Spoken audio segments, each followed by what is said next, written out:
Alright, okay. Magandang gabi at pagpalain tayo ng Panginoon sa araw po na ito ng ating pong gawain na midweek service o ang ating pong prayer meeting ay ginagawa po natin dito ngayon sa Marikina dahil hindi po tayo nakatravel ngayon dahil po sa nagkaproblema po yung aming sasakyan. At para po sa ating mga kapatiran ay please do share and invite everyone to watch ang ating pong live. Kasama na po rito ang mga kaibigan po natin na mapapadaan dito po sa ating prayer meeting. Pwede nyo pong isulat at ipadala po dito sa ating chat room. Sa ganun tayo po ay makapanalangin sa bawat isa. Mananalangin na po muna tayo at pagkatapos po nito tayo aawit ng 2 himnal. May galak ang maglingkod kay Jesus at ang kasunod po niyan ay ang makikita kong mukhaan. Face to face and there is joy in serving Jesus. Manalangin po muna tayo. Let us pray. Mapagpalang Diyos na mabiyaya sa lahat, marami pong salamat sa gabing ito na nagpapatuloy po ang mga gawain po ng mga lokal na iglesia. Lalo na dakilan Diyos ang gawain ng panalangin. Na tinuruan nyo kami na patuloy at magtiwala araw-araw sa paglapit po namin sa inyo. Maraming salamat dakilan Diyos dahil kayo po ang nagturo nito sa amin. Na dapat kaming maglagak ng aming mga bigatin sa aming mga puso. Hindi lamang mga problema, mga suliranin, kundi matuto din kaming magpasalamat sa mga ginagawa niyo po sa amin. Mapabuti man ito o masama, ay matuto kaming magpasalamat at pumuri sa inyong pangalan. Dakilan Diyos, hawakan niyo pa minsan ang gawain ito ng Maranatha International Baptist Church of Silangan. Patuloy niyo pong tugunin, Panginoon, ang mga panalangin ito na ilalapit po ng inyong mga anak. Maraming salamat po sa pangalan ng aming Panginoong Hesus. Amen at amen. Awit po tayo at sabayan niyo po ang ating pagpuri sa Panginoon. There is joy in serving Jesus.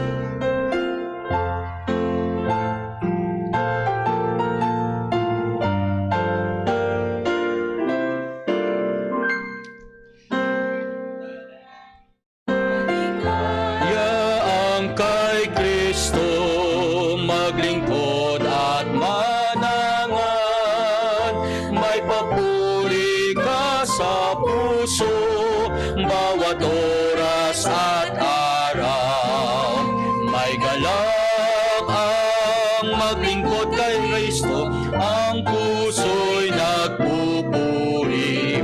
Bawat oras at araw ay siyang kalakasan, may galak tunay na di mapapawi.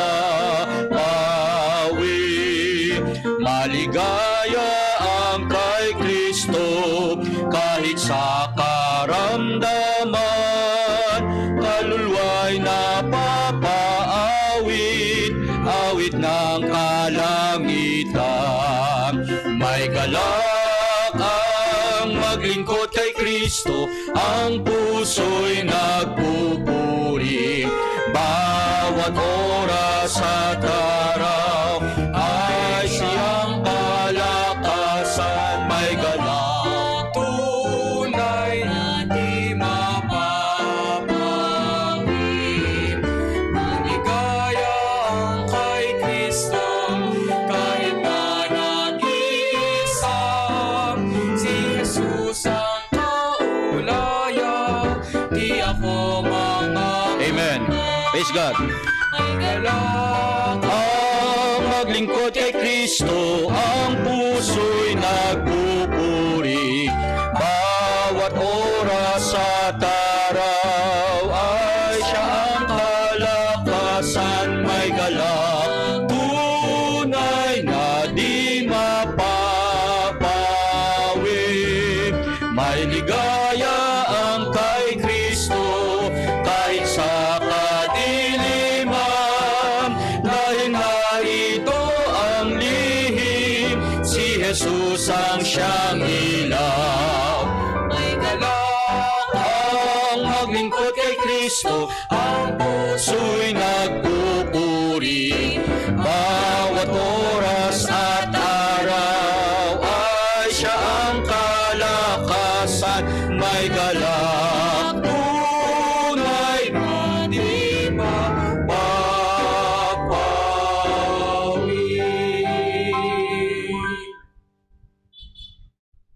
One more song, Face to Face.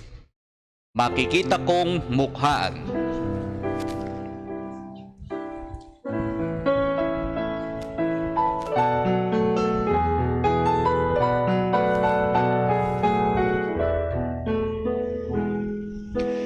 Makikita kong mukhaan si Kristong aking mahal. Kanyang kalwalhatian ay aking namamasdan.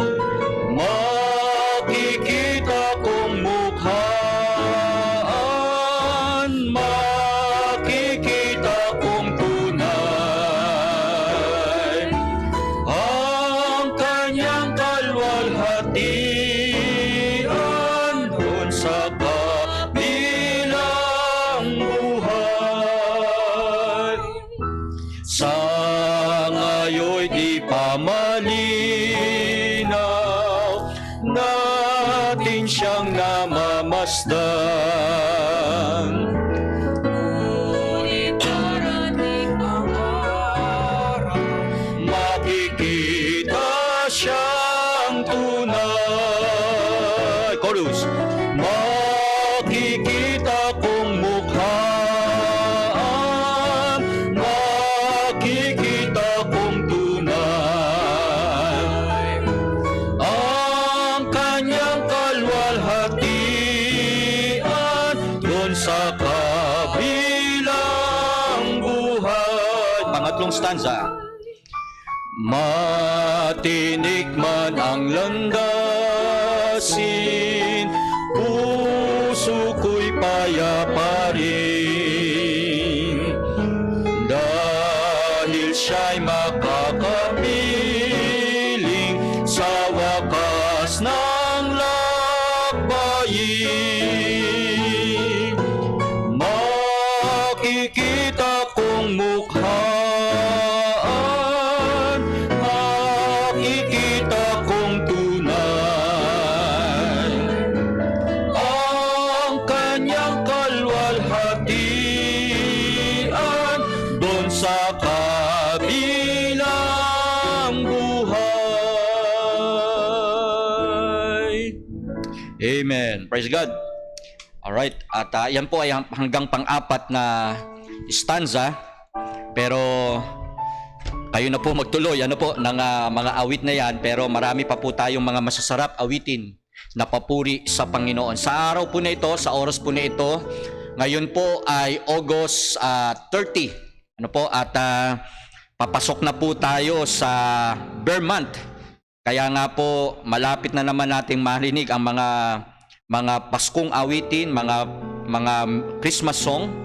Kaya po ipag-pray po natin na ang blessing ng Panginoon ay magpatuloy at upang sa ganon ay ma-enjoy po natin ang taong 2023. Sa gabing ito po ay nagpapasalamat po tayo sa ministry po ng MIBC Silangan San Mateo Rizal na ipinagkatiwala sa atin ng Panginoon. Isa po dyan, nawa ang lahat po ng ating mga members ay nakakapanood ng ating prayer meeting at kayo po ay sumabay. Kung maaari ay mailagay ninyo yung mga pangalan nyo rito at gusto ko pong makita ang pangalan po ng ating mga members. Salamat kay Brother Romar Bornales at sila po ay mga miyembro pa natin.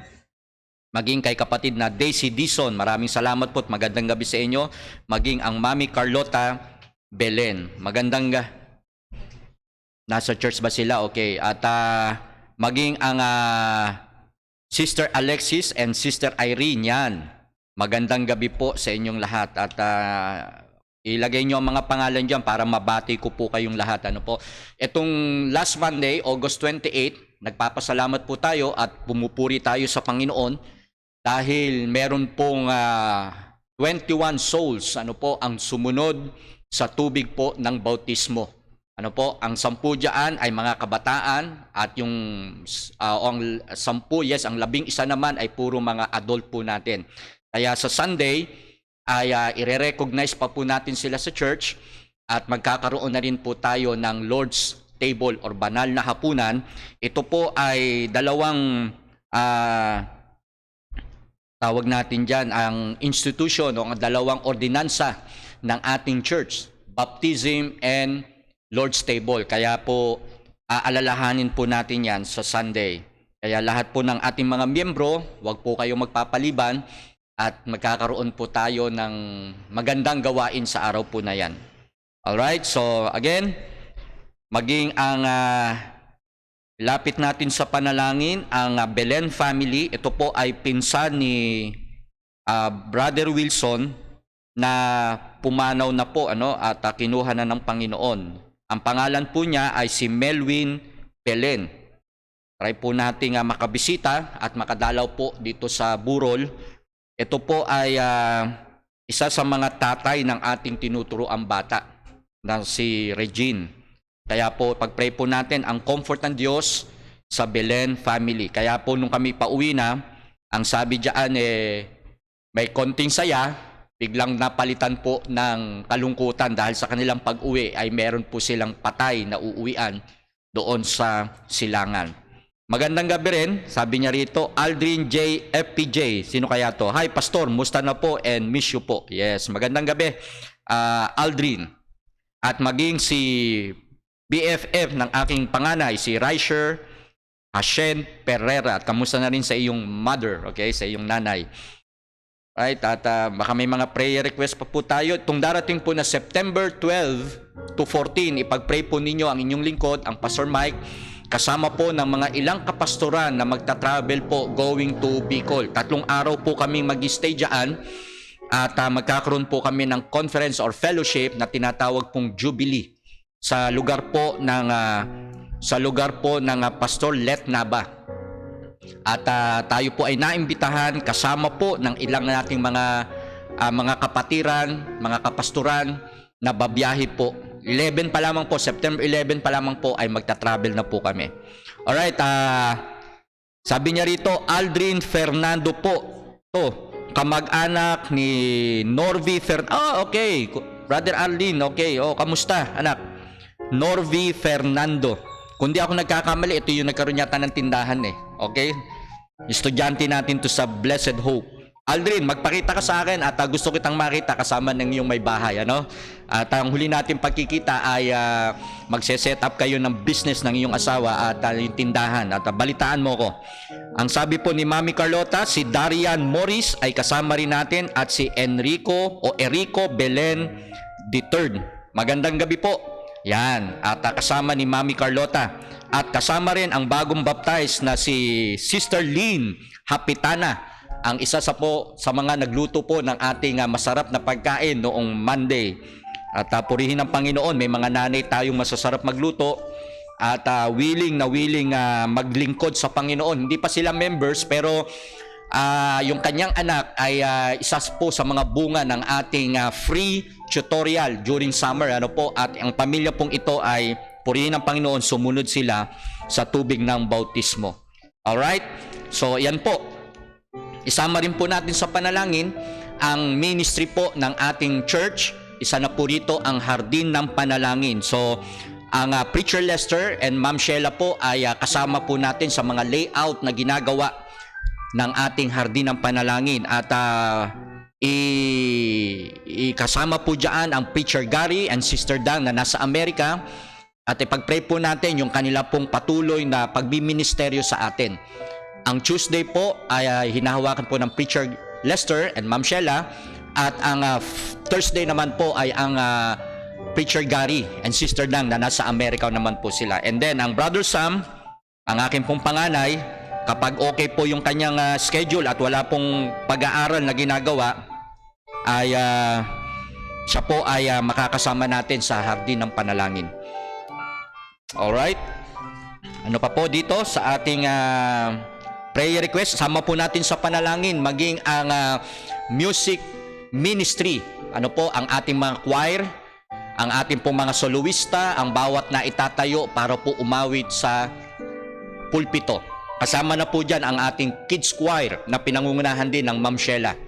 At isama rin po natin sa panalangin ang ang mga Bible study at ang mga extension classes na ginagawa po ng ating mga members, ang ating pong mga kaguruan every Saturday.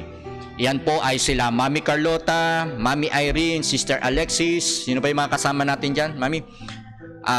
Brother Sam, okay? Lahat po ng mga young people natin na nakakasama at ang Brother Wilson nakakasama din po dyan.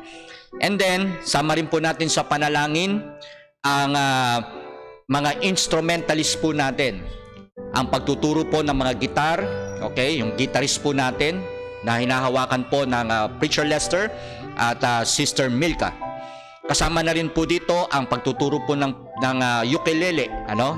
Sa pagtuturo naman po ng Brother Sean, ang siya pong operator po natin dito sa ating FB Live.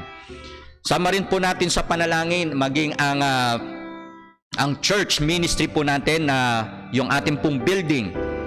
Ano po? At tunay na marami pa po tayong gagawin sa pagtatayo, ano? Kailangan ayusin po yung gusali ng ating church. Hindi naman tayo mayaman. Nagsisimula pa lang ang gawain ng Panginoon dyan, 7 years, so going to 7 years. Trying hard po ang mga members na mapaganda po ang gusali, ang ating pananambahan. At panalangin din po natin ang spiritual growth ng mga kapatiran po natin. Okay? Pag sinabi ko pong spiritual growth, lumago sila sa salita ng Panginoon, lumago sila sa paglilingkod, lumago sila sa mga fellowship, okay? Lumago sila sa lahat ng mga ministry na sila po ay gamitin ng Panginoon. Especially, of course, dito po sa salita ng Panginoon, sila rin po ay hindi lamang puro gatas ang kanilang tinitake, kundi pati ang karne. Ano po? Pag-pray din po natin ang ating church, saka yung SEC registration po nito, atin na rin pong inaasikaso na mairehistro na po sa Social Exchange Commission sa ating pong government para ma-recognize po at maingatan din ang ating pangalan.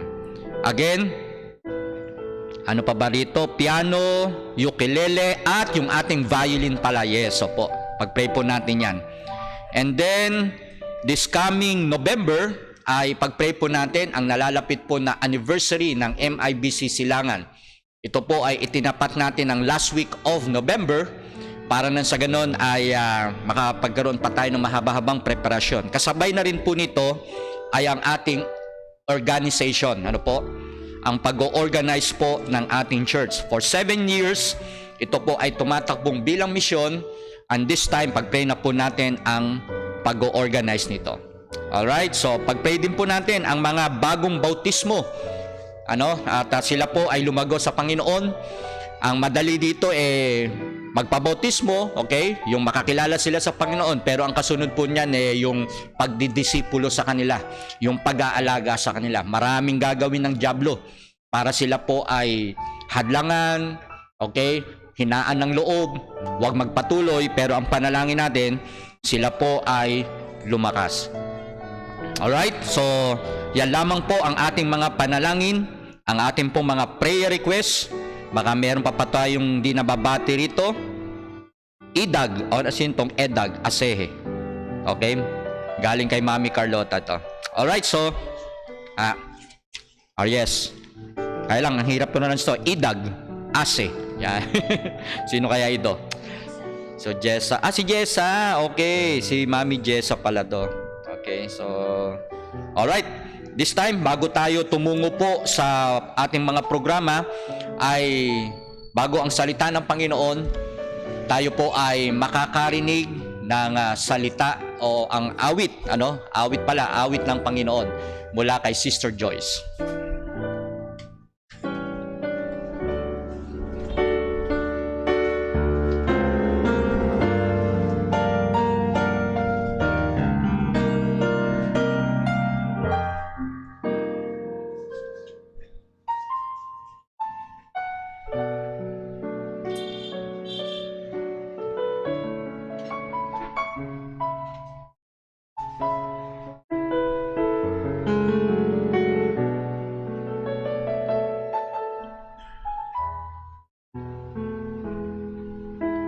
Noong nag-iisa, buhay ko'y magulo, walang umaalalay, walang gumagabay. Hirap at suliranin ang aking taglay. Sinikap kong lutasin, ngunit bigong tunay. Ngayong kasama ka, buhay ko'y gumanda. Binigyan mo ng kulay, pinuspos ng pag-asa. Hirap at suliranin dumating sa buhay. Jesus, ikaw ang nagbibigay ng sigla. Binigyan mo ako ng awit, awit ng buhay, at ang lumbay iyong pinawit. Kaya't ang awit kong ito'y alay sa'yo. Binigyan mo ako ng awit, awit ng pag-asa, ng pag-ibig, ng pagpupuri, pasasalamat sa pag-ibig mo, o aking Jesus.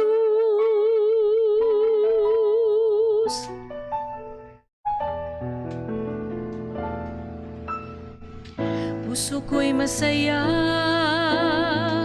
lungkot ay naglaho. Binigyan mong katiyakan itong aking buhay. Hirap at suliranin dumating sa buhay. Jesus, ikaw ang nagbibigay ng gabay. Binigyan mo ako ng awit, awit ng buhay, at ang lumbay iyong pinawit. Kaya't ang awit kong ito'y alay sa'yo.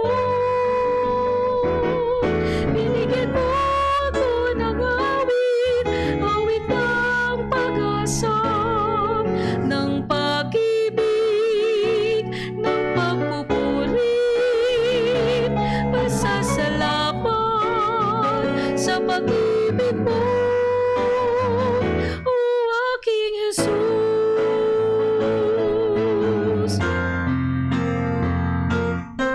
Binigyan mo ako ng awit, awit ng buhay, at ang lumbay iyong pinawit.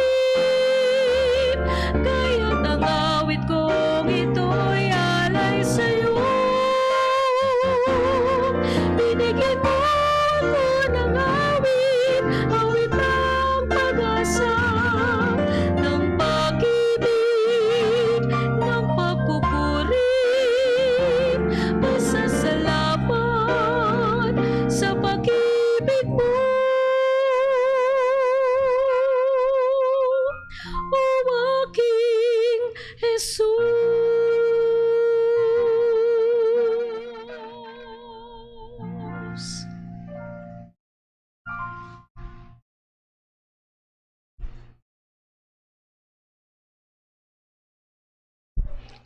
Eh, alright. Maraming salamat, Ma'am Joyce, sa magandang awit po na yan na ating napakinggan. Anong title ng ating kanta na yan?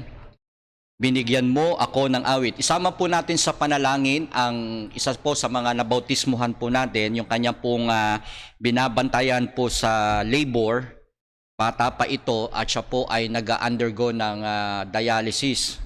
Yung ating pong kababaptize lang na miyembro na si Rosemary Custodio, yung kanya pong inaalagaan na after the baptism, siya naman po ay dumiretso na ng ospital. At ito po ay nanay, ay pag-pray po natin. Ang bata pa ito at siya po ay tinamaan yung kanyang kidney, kaya po nag-undergo po ng dialysis. Sama rin po natin sa panalangin ang Brother Romar Cornales na siya po ay magkaroon na ng trabaho, at pray po natin yung mga contact person na pwede magbigay sa kanya ng trabaho, yung especially yung pong pagjo-joyride, nawa po ay maaprubahan na yung motor pang sa ganun makapagsimula na po siyang bumiyahe. Pag-pray natin ang Sister Hannah na siya pong maglo-loan ng sasakyan po na yan, at upang makatulong po sa ating mga members. Actually, may mga members po tayo, may mga kaibigan po ako na handang magbigay ng trabaho sa mga members natin sa mga ganyang business. Pero syempre sa part ko naman, ingat na ingat ako dyan dahil alam nyo po, ako ang nakasalang dyan, mga members natin. Kaya ipag-pray po ninyo dahil talagang ang inyong pastor nagpe-pray at nagpe-preach about blessing. Ang Diyos natin ay totoo. Tapos may mga kapatiran tayo na naghihirap. Ayoko po ng ganon. At ayaw lalo ng Panginoon na may mga miyembro tayo na naghihikahos. Kaya po, ipag-pray natin na ang lahat ng mga members, lahat po ng bawat pamilya, bawat families, ang mga magulang, ang mga tatay ay may mga trabaho po. At pag uwi niyan ay may mga daladalang pagkain, may daladalang pera yan para pantustos sa kanilang pamilya. Alright? So pag-pray din po natin, si Angela Pelen. Okay, at pag-pray po natin, ang kanya pong baby na nasa kanyang sinapupunan ay 6 months na. Kaya purihin ang Panginoon, babae, at praise God. Pag-pray po natin, sapagkat hindi rin madali yung kanilang pinagdaanan, na maging matibay ang Sister Angela and Brother MJ.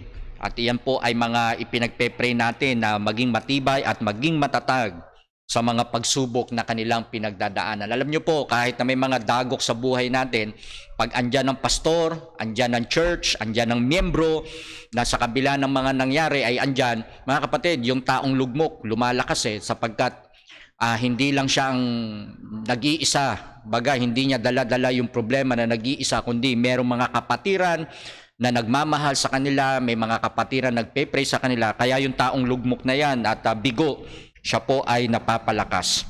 So tutungo na po tayo sa pag-aaral ng ating salita ng Panginoon. Makikita po natin ito sa aklat po ng Mateo. A very familiar verse. Ang sabi po dito, Mateo, kabanatang 11, talatang 28 hanggang 30. Ang sabi po rito, "Come unto me, all ye that labor and are heavy laden, and I will give you rest. Take my yoke upon you and learn of me, for I am meek and lowly in heart. And ye shall find rest unto your souls, for my yoke is easy and my burden is light." A troubled man. I don't know kung ito po yung naibigay ko ng mensahe, pero minsan pa ito po ay magbigay ng kalakasan po sa atin. Manalangin po tayo. Dakilang Diyos na minsan pa ito po ay inyong pagpalain sa aming mga puso, ang pagkarinig po ng inyong mga salita. Hindi po salita ng tao, kundi ito po inyong salita na magiging kalakasan ng aming buhay espiritual. Kung may mga nakikinig ngayon na bigo, lugmok, wasak ang buhay, nanlulumo, o Panginoon, magindaan ito na sila'y magtiwala sa inyo. Maraming salamat po at pagpalain niyo po ang gabing ito sa pangalan ng aming Panginoong Hesus. Amen at amen. A troubled man. Ang sabi po ng Job chapter 14 verse 1, a man that is born of a woman in a few days, full of trouble. Once na ipinanganak ang isang tao, siya'y nagkamulat sa lupang ito, doon pumapasok ang napakaraming problema, lipos ng kababagan, ang sabi ng Job. Ang sabi rin ng Psalm 88 verse 3, Psalm 88 verse 3, "For my soul is full of troubles." Ang aking kaluluwa ay lipos ng kababagan, at ang aking buhay ay nalalapit sa Sheol. Punong-puno, at ang sabi diyan talagang pag-uusapan ng kamatayan, laging nasa bingit ng kamatayan ang kanyang buhay. At ang sabi rito, "The Lord hear thee in the day of trouble.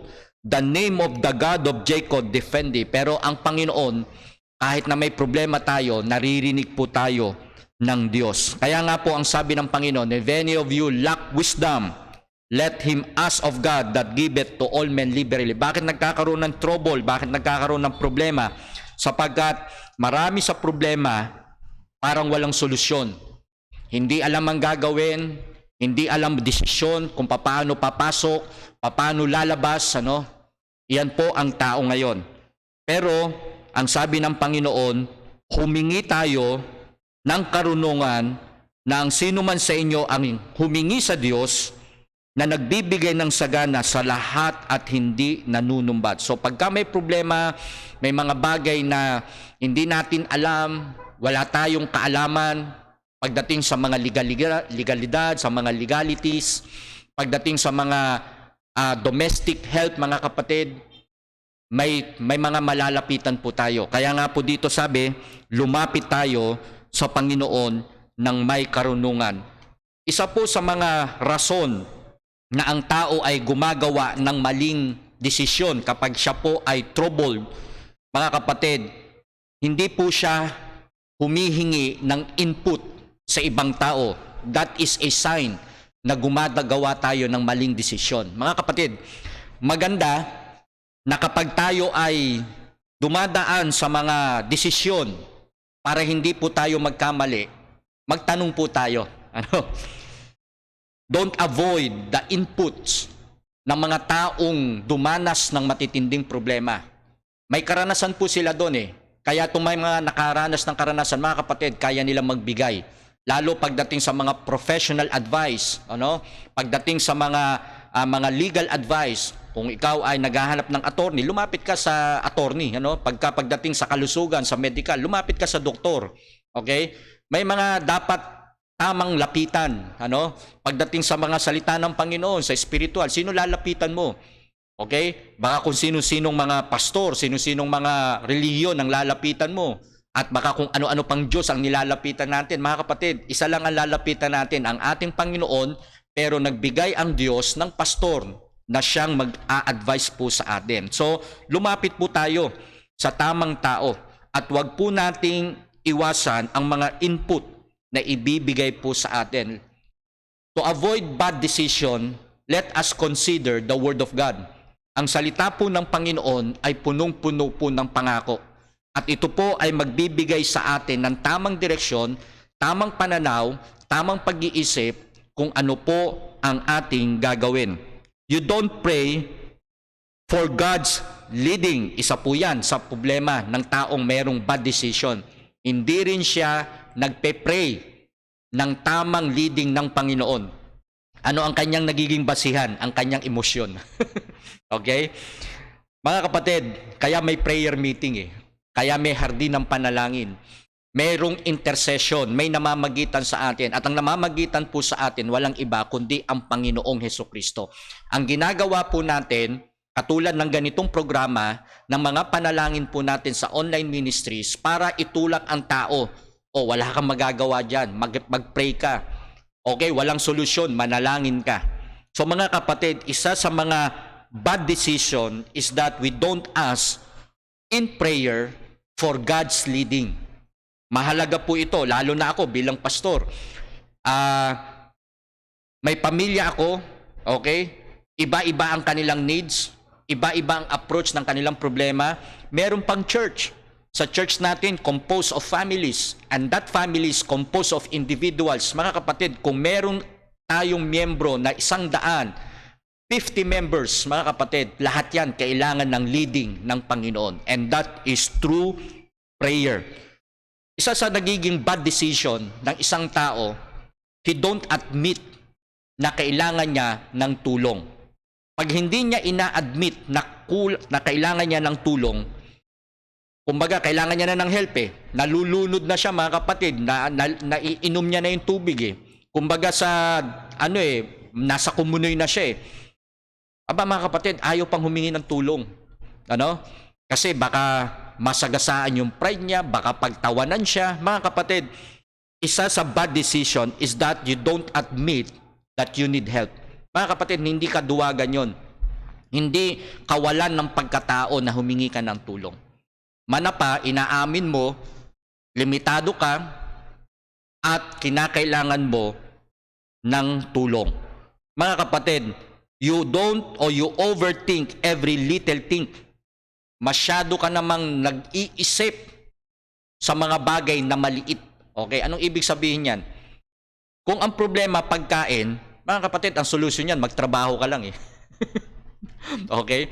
Hindi yung wala kang makain, ang inisip mo na, magpakamatay.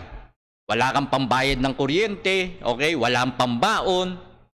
Mga kapatid, ang solusyon lang naman dyan eh. Una, syempre, manalangin ka sa Panginoon, humingi ka ng tulong sa Panginoon, at bigyan ka ng trabaho ng Diyos. Mga kapatid, you overthink those little things.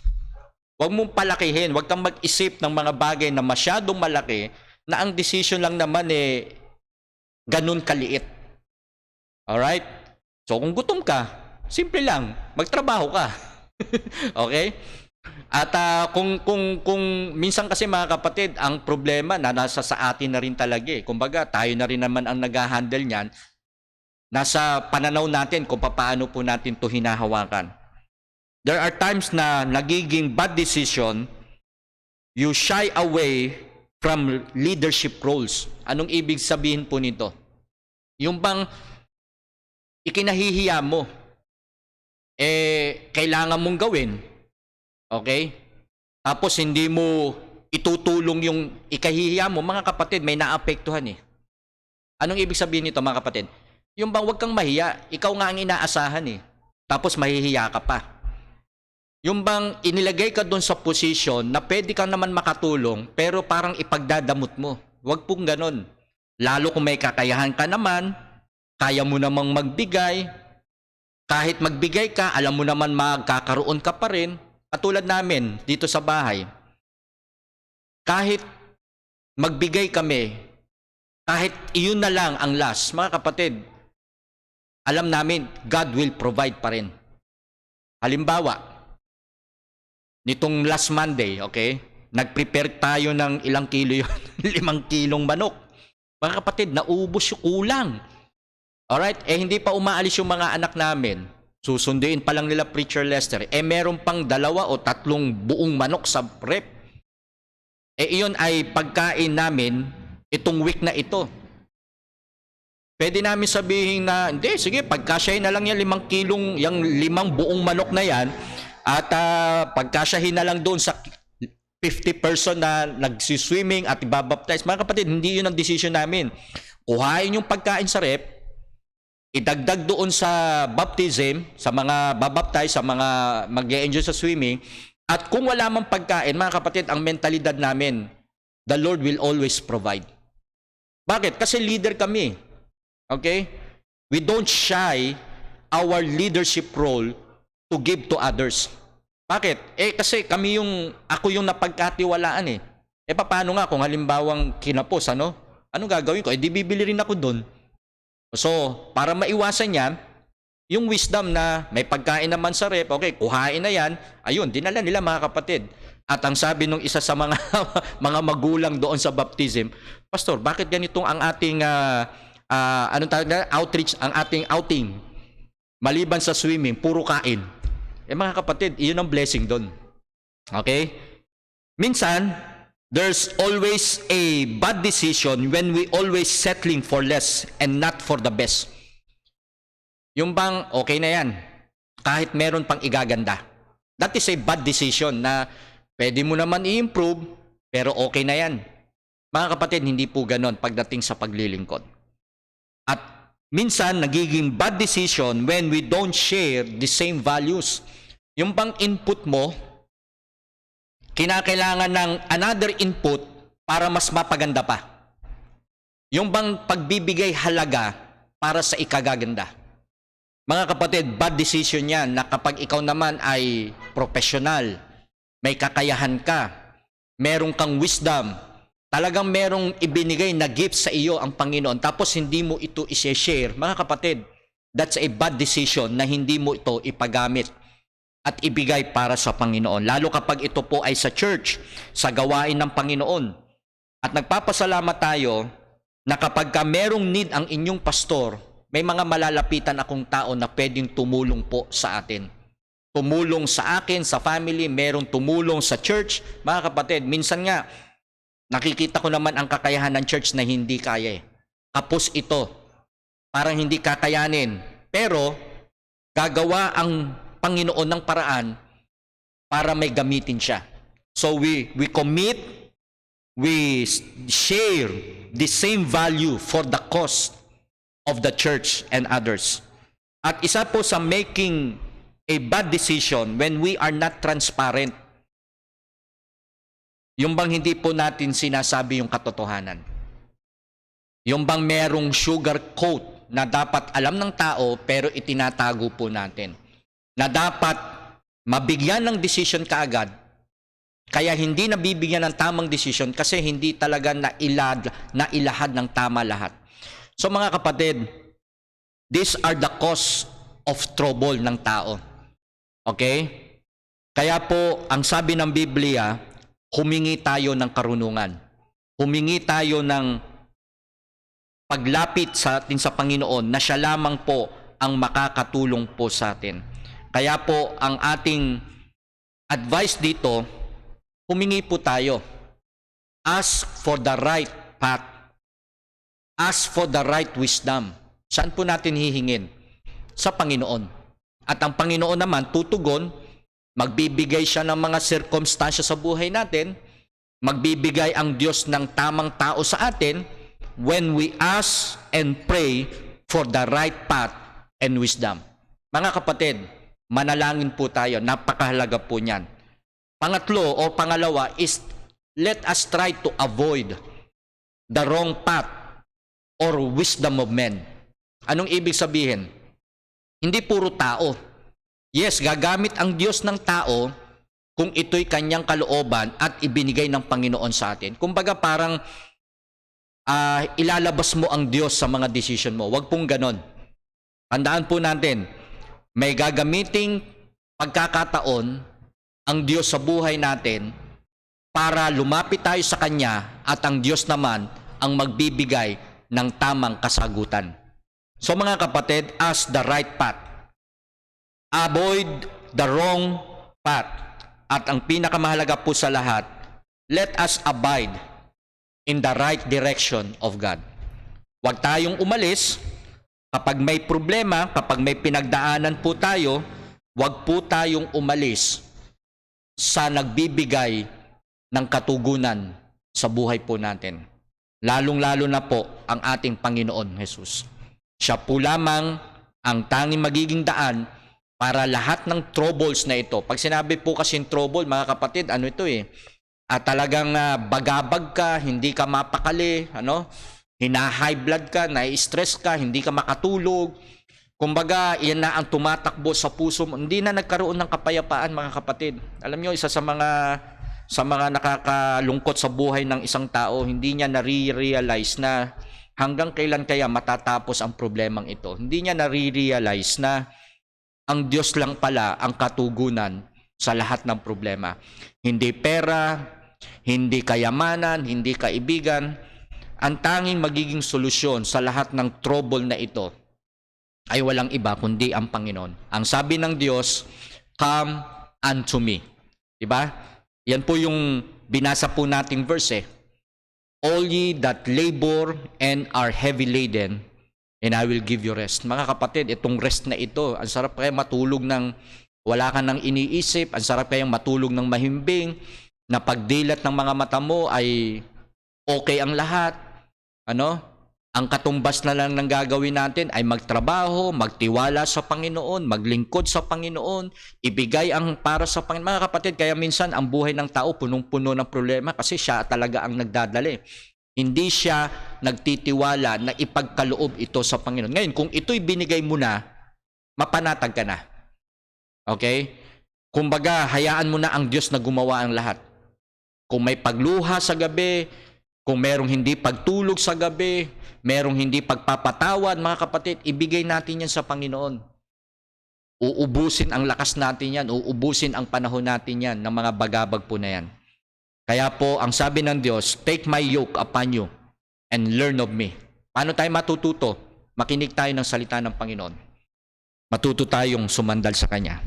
Mananalangin na po tayo. Kasabay na rin po nito ang pakikinig natin ng musika habang ako po ay nananalangin sa mga nalapit po natin sa Panginoon. Let us pray. Dakilang Diyos na mabiyaya sa lahat, marami pong salamat sa gawaing ito ng midweek service ng Maranatha International Baptist Church of Silangan, San Mateo, Rizal. Salamat po dahil naglagay po kayo ng gawain sa lugar na iyon at may mga naligtas at ang mga naligtas na ito ay nagtitiwala po sa inyo. Salamat Panginoon, ginamit ninyo ang inyong lingkod na hindi karapat-dapat ayon lamang sa biyaya at kahabagan po ninyo kasama ng aking pamilya.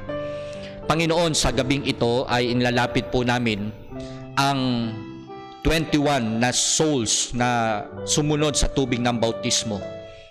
Kayo na po ang siyang magpalago, maglagay ng init sa kanilang puso na lumago at hanapin nila ang gatas at ang karne na magpapatibay sa kanilang buhay espiritual. Panginoon, inilalapit ko po na sila'y makapaglingkod sa inyo sa anumang kaparaanan sa Silangan. Kung sila'y gagamitin sa choir, sila'y magtuturo, sila'y magbibigay ng polyeto, o Panginoon, gawin niyo po silang maging aktibo sa gawain. Dalangin ko rin Panginoon sa araw po ng linggo na darating ang Lord's Table. Aalalahanin po namin ang ginawa ng aming Panginoong Hesukristo na siya'y namatay, nalibing at muling nabuhay. Dalangin ko dakilang Diyos maging ang mga ministry po ng church. Isa na po rito ang choir. Kayo na po ang magpala dakilang Diyos ng mga choir members. Bigyan niyo sila dakilang Diyos ng maayos na tinig, ng puso na handang umawit para sa inyo.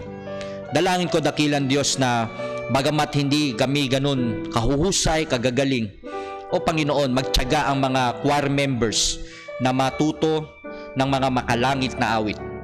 Dalangin ko dakilang Diyos maging ang mga instrumentalist, ang mga nag-aaral ng inyong instrumento. Hindi lamang po tuwing araw ng Sunday sila matuto, kundi talagang magtiyaga sila araw-araw, oras-oras na kalikutin, galawin ang kanilang mga instrument na ito para po sa inyong kapurihan, para kapag may mga malakihang gawain, sila po ay magamit po ninyo sa paglilingkod. Salamat po sa buhay po ng Brother Sam, Ate Milka, Brother Sean, Ate Preacher Lester na siyang nagtuturo po para po sa ikatututo po ng mga guitarist, ng mga piano, ng violin, ng ukulele, Panginoon. Dalangin ko dakilang Diyos maging ang spiritual growth ng mga miyembro. Ang iba dyan, Panginoon, ay baksak, yung iba dyan ay nasa kasalanan, ang iba dyan, Panginoon, ay nakikipaglaban. O dakilang Diyos, ang paglago ng kanilang espiritual ay matuto silang magtiwala sa inyo at isuko ang mga bagay sa kanilang puso. Panginoon, inilalapit po namin ang pagtuturo ng mga bata tuwing araw ng Sabado. Salamat po sa mga kaguruan, ang mga leaders na itinalaga po ninyo. Meron po kaming 3 extension na kung saan ay yon ang pinagbubuhusan namin ng pagtuturo ng mga bata. Panginoon, maraming mga young people ang involved dito. Nawawag silang magsawa sa pagtuturo ng mga bata. Dalangin ko, Panginoon, maging ang organization ng Church ng Silangan this coming November. Ngayon pa lamang dakilang Diyos ay hinihingi ko ang inyong karunungan bilang misyon sa loob ng 7 taon. Dalangin ko, Panginoon, maging ang finances ng church. Dalangin ko ang pananalapi, hindi po mayayaman at talagang sasabihin ko mga milyonaryo ang mga tao doon. Pero sa biyaya nyo, Panginoon, pwedeng mangyari kung ang lahat ng mga anak ninyo na nakakilala ay magtitiwala at magbabalik ng mga pagpapalang kayo rin ang nagbigay. Dakilang Diyos, ilalapit ko na magkaroon po ng trabaho ang bawat pamilya. Ang mga tatay na magkaroon ng maayos na trabaho, na sila ay kumilala sa inyo, na kayo rin ang nagkaloob nito. Kung may magulang o nanay na naghahangad ng trabaho, o Panginoon, bigyan niyo po ng pagkakakitaan. Ang mga anak namin, ang mga bata sa Silangan, lalo na Panginoon, ang mga members, ang mga extension classes, lahat po sila, ang aking panalangin, ay nag-aaral din po. O Panginoon, i-bless po ninyo ang church na ito. Panginoon, bigyan niyo po ng trabaho ang Brother Mar Bornales Didesire siya, Panginoon, na magkaroon ng pagkakakitaan. Nawa po ay magmaterialize ito at kasama po ng mga pwede pang mabigyan ng trabaho, dakilang Diyos. Panginoon, nilalapit ko, Panginoon, ang hardin ng panalangin, ang pagmiministeryo po ng Preacher Lester and Preacher Gary, kasama po ng kanilang mga may bahay, ang Brother Sam. Kayo na po ang magbigay ng kainitan sa kanilang puso. Salamat, Panginoon, sapagkat hindi ko naaabot ang lahat. Pero sila, Panginoon, pwede nilang maabot ang kanilang mga kaibigan, ang kanilang mga office mate, ang kanilang mga kapitbahay, upang makapanalangin kami sa inyo. Panginoon, hawakan nyo rin ang pamilya Belen sa pagpanaw po ng pinsan ng Brother Wilson. Dalangin ko, Panginoon, ang inyong comfort sa Belen family, sa pamilya ng naiwan. Dalangin ko rin, Panginoon, si Ate Rose Marie Custodio, na ngayon ay nasa ospital at nag-aalaga po ng kaibigan o mahal sa buhay na dinadialysis. Dalangin ko, Panginoon, ang lahat ng mga taong tumulong maging sa mga baptism na ito na napunan ang mga gastusin. Pagpalain nyo, dakilang Diyos, ang lahat po ng mga nanood, ang mga nakasama namin sa live. Dalangin ko, Panginoon, na hawakan nyo ang inyong lingkod, ang aking pamilya, Ma'am Joyce, Brother Sam, Sister Milka, Brother Sean. Salamat po, Panginoon, sa talento na ibinigay nyo sa kanila na siyang aking nakakatuwang pagdating po sa pulpit ministry. Maraming salamat din, Panginoon, kay Preacher Lester, kay Brother Wilson, sa bawat tatay, Panginoon, na naglilingkod sa inyo, na kayo, Panginoon, ang inuuna. Panginoon, i-bless po ninyo ang bawat families ng Silangan. Kayo na po ang siyang magpalago ng gawain diyan po sa lugar na kung saan nagtayo po kayo ng gawain. Hindi po ako ang magpapalago. Hindi po kami ang magpapalago. Ang aming trabaho ay palaganapin ang inyong salita. Makilala ang tagapagligtas na si Kristo Jesus.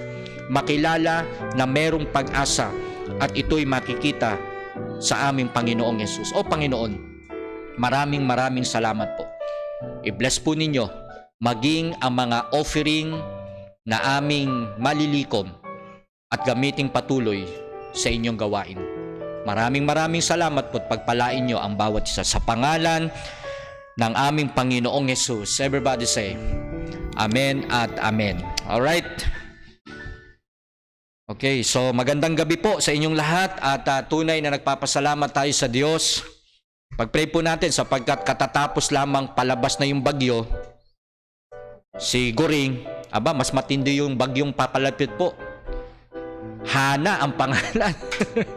Hana Orara ba yan? O ano?